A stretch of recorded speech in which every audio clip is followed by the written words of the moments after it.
தென் இந்தியாவிலேயே முன்னணி ஜவுளிக்கடை போத்தீஸ்.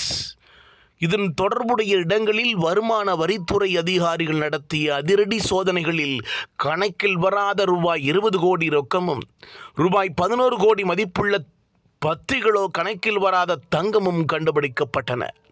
இந்த சோதனைகள் நிறுவனத்தின் நிதி நடவடிக்கைகளில் வெளிப்படை தன்மை இல்லாததை குறித்த பல கேள்விகளை எழுப்பியிருக்கிறது.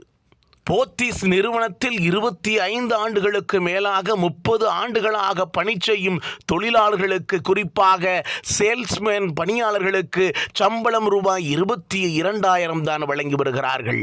ஆனால் தொழிலாளர் நலத்துறை கண்டும் காணாமல் இருக்கிறது.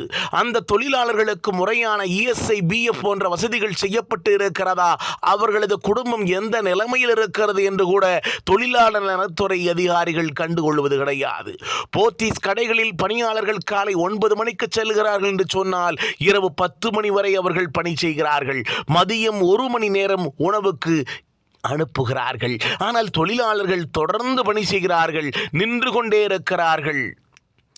இவர்களுக்கு எந்தவித மருத்துவம் சார்ந்த விஷயங்களும் செய்வது கிடையாது. குறிப்பாக கடைகள் பெருகுகிறது, பணமும் பெருகிறது, ஆட்சியாளர்களை ஏமாற்றுகிறார்கள் என்பது மட்டும் புலனாகிறது. வேலைக்காரர்களின் வயிற்றெரிச்சல் வென்றுவிட்டது. இன்று உண்மை வெளிச்சத்துக்கு வந்துவிட்டது. இன்றைக்கு 31 கோடி ரூபாய் வருமான வரி இழப்பு ஏற்பட்டிருக்கிறது அரசாங்கத்திற்கு. தொழிலாளர்களுக்கு வார விடுமுறை கிடையாது, மாத விடுமுறையும் இல்லை. கண்டுகொள்வார் யாரும் இல்லை. தீபாவளிக்கு கூட விடுமுறையா என்கின்ற கேள்வி எழுகிறது. சம்பளத்துடன் விடுமுறை ஒரு நாளும் வழங்குவது கிடையாது என்று தொழிலாளர்கள் குமுறுகிறார்கள். இனிமேல் தொழிலாளர் நலத்துறை விழித்துக் கொள்ளுமா, தொழிலாளர்கள் காப்பாற்றப்படுவார்களா என்பதுதான் மிகப்பெரிய ஒரு கேள்வி எழும்பியிருக்கிறது.